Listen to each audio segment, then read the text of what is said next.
खेतों का काम निपटा कर सुखविंदर सिंह ने दोपहर का खाना खाने के लिए घर जाने से पहले जानवरों के कमरे में जाकर उनका चारा वगैरह देख लिया था। पूरी तरह संतुष्ट होकर वो घर के लिए चल पड़ा। उसके खेतों से कुछ दूरी पर कुलदीप सिंह के खेत थे, उसके आगे लखविंदर और जसबीर के खेत थे। चूंकि कुलदीप दूर के रिश्ते में उसका भाई लगता था और गाँव जाने का रास्ता उसके खेतों से था, इसलिए उसने सोचा कि वो उसे भी पूछ ले कि अगर वो भी घर चल रहा है तो दोनों साथ साथ बातचीत करते चले जाएंगे। यही सोचकर सुखविंदर खेतों में बने कुलदीप के नलकूप वाले कमरे की ओर बढ़ा। जैसे ही वो नलकूप की टंकी के पास पहुंचा, उसके पैर जहां थे वहीं रुक गए। उसका शरीर कांप उठा और मारे डर के उसका चेहरा पीला पड़ गया। एकाएक उसके मुंह से कोई आवाज नहीं निकली। नलकूप वाले कमरे के दरवाजे के ठीक बीचों बीच कुलदीप सिंह का लहूलुहान लाश पड़ी थी। उसके सर, पेट और शरीर के अन्य अंगों से खून अभी भी रस निकल रहा था।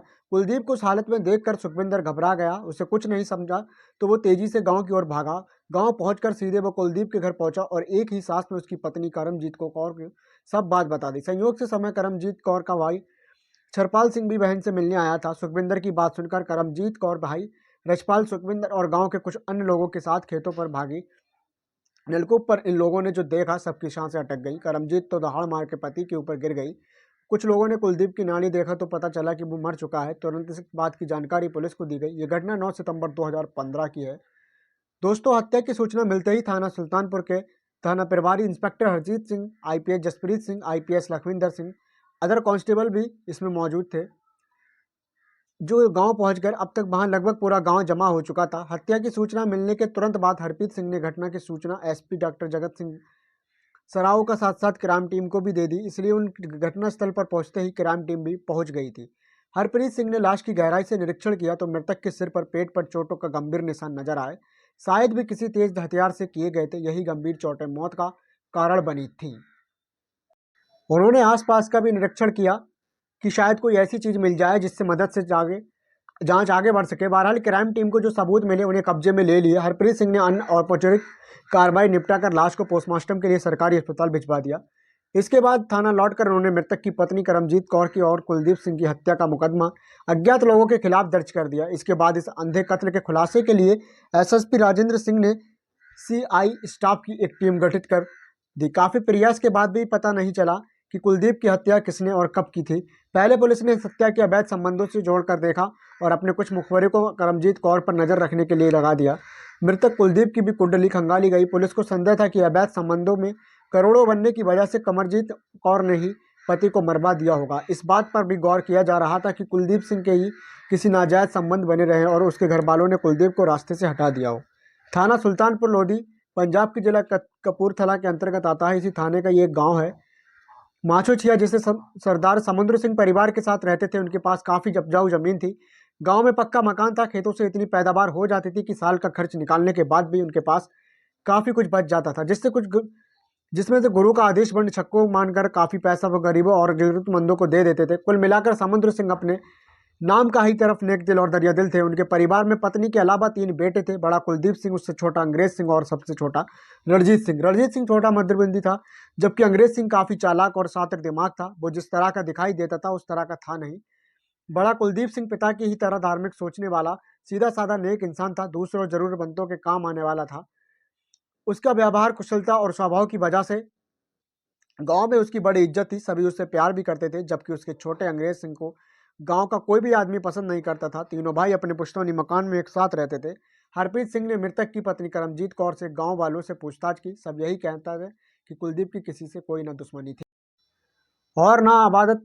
वो सबके काम आने वाला इंसान था। लोग उसकी बहुत इज्जत भी करते थे। मुखबिरों से बात की गई तो उन्होंने बताया कि मृतक और उसकी पत्नी करमजीत कौर का चरित्र एकदम पाक साफ था। ना तो मृतक के किसी औरत से नाजायज संबंध थे और ना ही करमजीत कौर की किसी अन्य मर्द से बोलचाल थी। कुलदीप पूरा दिन अपने खेतों में व्यस्त रहता था। फालतू बातों के लिए पति पत्नी के पास जरा भी समय नहीं था। मुखबिरों ने यह भी बताया कि ये काम किसी बाहरी आदमी ने किया है। हरप्रीत सिंह ने मृतक के रिश्तेदारों तथा अगल बगल के गांव वालों से भी पूछताछ की, लेकिन इसका भी कुछ नतीजा नहीं निकला। हर किसी ने मृतक की तारीफ की, किसी ने उसके खिलाफ एक शब्द भी नहीं कहा। जब इस मामले की जांच आगे नहीं बढ़ सकी तो एसएसपी राजेंद्र कुमार ने 3 टीमों बनाकर जांच में लगा दी। थाना प्रभारी हरप्रीत सिंह ने इस मामले को चुनौती के रूप में लिया। उन्हें लगता था कि कहीं कोई ऐसी बात ना हो जाए जो उनकी नज़रों के सामने नहीं आ रही हो। हरप्रीत सिंह ने मृतक के छोटे भाई अंग्रेज सिंह को बुला के पूछताछ की तो उसके बयानों से तमाम बातें विरोधाभासी मिली कि वो किसी भी सवाल को सीधा जवाब नहीं दे रहा था, वो हर बात को घुमा फिरा कर ही कहता था। पूछताछ के बाद उन्होंने उसे जाने तो दिया, लेकिन उस पर नजर रखने के लिए अपने कुछ चालाक मुखबिरों को लगा दिया। 2 दिनों बाद ही मुखबिरों ने अंग्रेज सिंह के बारे में जो सूचनाएं दी, उसे सुनकर हरप्रीत सिंह को लगा कि अब हत्यारे उनकी पहुंच से ज्यादा दूर नहीं। मैं हरप्रीत सिंह अंग्रेज सिंह को पकड़कर थाने ले आए और सख्ती से पूछताछ शुरू कर दी। इस अपराधी की तरह अंग्रेज सिंह की भी कुछ निर्दोष बताता रहा, लेकिन हरप्रीत सिंह के पास जो सबूत थे उन्हें सामने रखकर जब पूछताछ की तो वो टूट गया और उसने अपने भाई की हत्या का अपना अपराध स्वीकार कर लिया। उसने कहा कि उसी ने अपने दोस्तों बगीचा सिंह पुत्र निम्मा सिंह निवासी गांव थेवाला और जसवीत सिंह पुत्र गुरबचंद सिंह निवासी गांव हुसैनपुर दुल्लेबाज का पुत्र दर्शन सिंह निवासी हुसैनपुर दुल्लेवाला और परविंदर सिंह पुत्र दर्शन सिंह निवासी गांव मोहामला जिला फिरोजाबाद तथा चरणजीत सिंह पुत्र सुच्चा सिंह निवासी गांव थेवाला के साथ मिलकर भाई की हत्या की थी। इसके लिए उसने अपने इन दोस्तों को 2 लाख रुपये देने का वादा किया था, जिसमें से 1 लाख रुपये उसने किसी उधार लिए थे।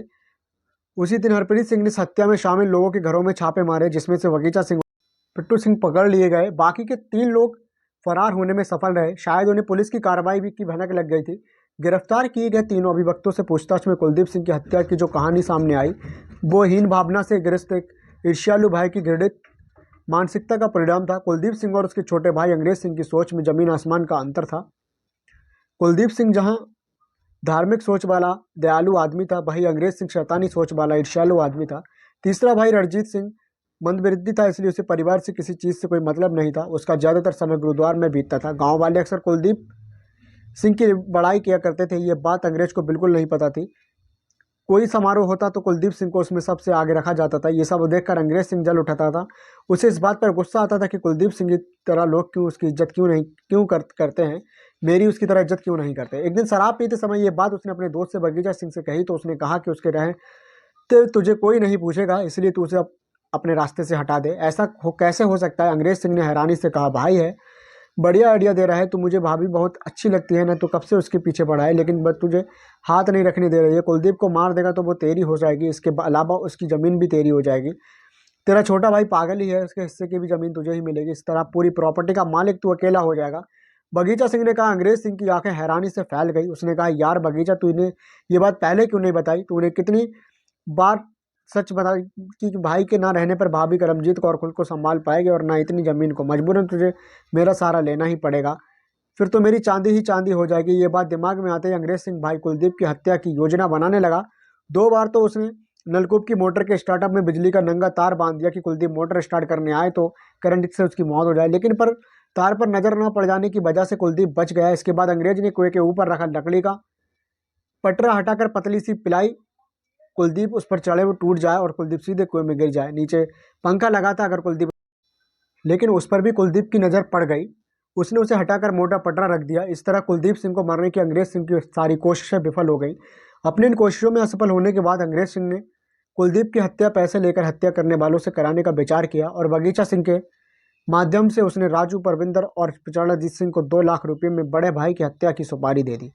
1 लाख रुपये उसने एक आदमी से उधार कर एडवांस भी दे दिए। रुपये देने के बाद अंग्रेज सिंह ने 5 को पिस्तौल खरीदने के लिए उत्तर प्रदेश भेजा। ये सभी बरेली, अलीगढ़ आदि शहरों में घूमकर 7 सितंबर को लौट आए। इन्हें कहीं पिस्तौल नहीं मिली। आखिर में तय हुआ कि किसी तेजधार हथियार से कुलदीप सिंह का हत्या कर दी जाए। 9 सितंबर की दोपहर को जब कुलदीप सिंह खेतों का काम निपटाकर मोटर बंद करने के लिए नलकूप के कमरे में गया तो वहां बगीचा सिंह और परविंदर उर्फ पिंटू पहले से बैठे थे। कुलदीप मोटर बंद करने के लिए जैसे ही कमरे में घुसा दोनों ने एकदम से कुलदीप पर हंसिया और चाकू से हमला कर दिया। अचानक हुए इस हमले से कुलदीप चकराकर जमीन पर गिर पड़ा और कुछ देर तड़प तड़प कर मर गया। कुलदीप सिंह मर गया तो अंग्रेज सिंह बगीचा और परविंदर को अपनी मोटरसाइकिल से सुल्तानपुर लोधी छोड़ आया। इसके बाद इस घर लौट कर वो इस तरह सामान्य बना रहा जैसे उसे किसी बात का पता ही नहीं है। इंस्पेक्टर हरप्रीत सिंह ने मुखबिर को तो अंग्रेज सिंह के पीछे लगा ही दिया था। उसके फ़ोन पर कॉल डिटेल्स भी निकलवा ली थी। इस कॉल डिटेल्स के पता चलता था कि कुलदीप के कत्ल वाले 9 सितंबर के कुलदीप की हत्या से कुछ दिन पहले ही अंग्रेज सिंह ने 4-5 लोगों से 60-70 बार बात की थी। उन्हें 4-5 नंबरों से अंग्रेज सिंह के 5 साथियों का पता चला। बहरहाल गिरफ्तार अंग्रेज सिंह, बगीचा सिंह और करविंदर का बयान लेने के बाद उन्हें अदालत में पेश करके 2 दिनों पुलिस रिमांड पर लिया गया है। रिमांड के दौरान बगीचा सिंह और परविंदर की हत्या, निशानदेही पर प्रमुख हंसिया और चाकू बरामद कर लिया गया है। रिमांड खत्म होने पर 15 सितंबर को तीनों अभियुक्तों को पुनः अदालत में पेश किया गया, जहां से उन्हें जेल भेज दिया गया। कथा लिखे जाने तक तीनों अभियुक्त जेल में थे, किसी की जमानत नहीं हुई थी। बाकी बचे तीन अभियुक्त पुलिस तलाश कर रही है। कथा लिखे जाने तक वे पकड़े ही नहीं गए थे। तो दोस्तों, हमारी कहानी यहीं पे ख़त्म होती है। मिलते हैं नेक्स्ट